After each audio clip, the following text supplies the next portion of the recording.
Good afternoon, Britain. It's 25 minutes past 2. Now, students in the UK have set up sit-in camps across universities here in Britain to protest Israel's war against Hamas. Yes, rather copying what's happening in the States, I fear. There are reports coming in from Leeds, Sheffield and Newcastle from those campuses.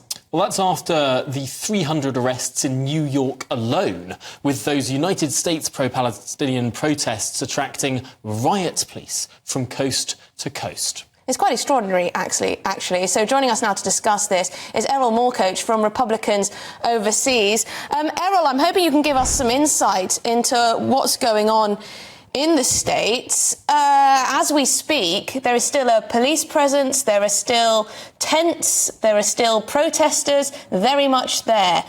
Bring us the latest. Well, the latest actually kind of goes back to what happened 4 years ago with the election around Donald Trump. Not to give these students and these sort of malcontents a free pass, but in many of these cases, you're seeing a lot of outside agitators. You're seeing coordinated Marxist movements, much like occurred when I was a student at UC Berkeley, where you go into the protest, you go into these occupied zones, whatever they are, the flavor of the week for each generation, and you realize half these people are not students, and there's a lot of outside funding. And that outside funding, coupled with these sort of vocal, malcontent PC individuals, has created this tinderbox. And this tinderbox is viral, as in it's spreading from university to university. We used to only I'm reading here that the police, Errol, are using stun grenades to clear the camp at the UCLA. I mean, stun grenades. Only because of the grave danger that they're facing. They're not going up against just students. They're going up against masked bandits who don't have any identification, who sworn violence, who are chanting, very violent slogans toward the police. I won't repeat any of them. And these officers are going in there risking their lives to basically bring public property back under control of the public. Right now, is it Antifa, do you think? Is Antifa involved, that far left organization?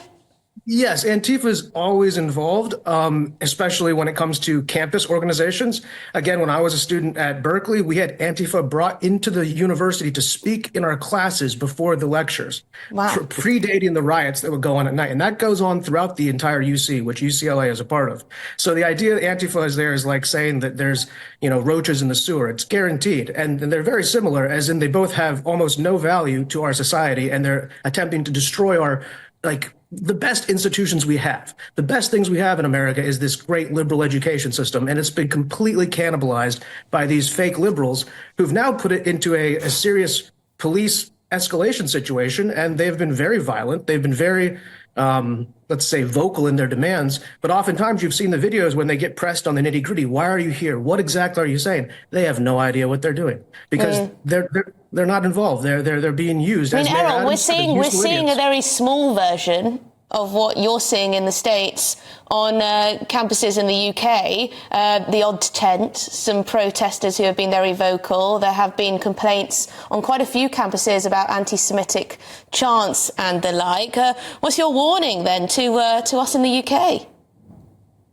Thank you for giving me the chance. The warning is that if you keep down this line of fire, your institutions will become corrupted and bankrupted, as is happening in the United States. You're going to see the venerable British institutions. Keep in mind, I did my postgrad in St. Andrews. I'm a huge fan of your university system. And to see that this could happen here and what's happened in the U.S., your voters and constituents and everybody in your country should be terrified, horrified, mortified of copying the American failure that has been academia. Errol, what do you say to those who would point to the history of student protests? I mean, after all, it was Ronald Reagan as governor of California in 1969 who had to send in the state guard to turf out protesters at UC Berkeley. I mean, this has been going on for decades and decades and decades, and ultimately people grow out of it. Absolutely, they do grow out of it. The data shows it. I think the issue now is that, yes, students have the right to protest and occupying student buildings, as they did in Berkeley when Reagan came down and put the kibosh on it, was effectively the main operational modality for these protests. However, they've crossed over from Occupy, sit-ins, hunger strikes, and they've become violent. They've become unsafe. They've become fire hazards. They have definitely crossed the line from all speech is protected in the United States. Hate speech is protected. That's fine. But these are private universities, and there's other students there. So they've crossed the line on private discourse, and it's gone from being a protest to being a violent, seditious, terrorist-inspired, let's go with, encampment. And as an encampment, as we saw with the Occupy Wall Street encampments back in 2009 and 10, they devolved into very dirty, unclean, and unsafe places. And this isn't really the same kind of protest. But I will concede that students should have the right to protest. And if they want to take over a building peacefully, that's traditional. But what they're doing here is not that. Well, thank you very much for joining us, Erol Mo Coach. Great to speak to you from the Republicans overseas. Now, our GB News reporter, editor, Anna Riley, joins us now. Anna, thank you very much. Tell us where you are and what you're seeing. Hello, I'm here in Sheffield, and there's been a collaboration between the University of Sheffield and Sheffield Hallam University as part of the Sheffield Campus Coalition for Palestine. They've set up several tents outside the University of Sheffield Students' Union, gazebos as well, Palestine flags, writing as well.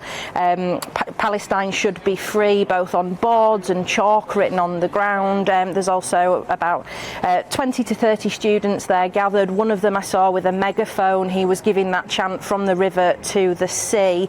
They believe that Sheffield University is complicit in funding arms to Israel as part of the Israel-Gaza war, and that's what they say they're standing against.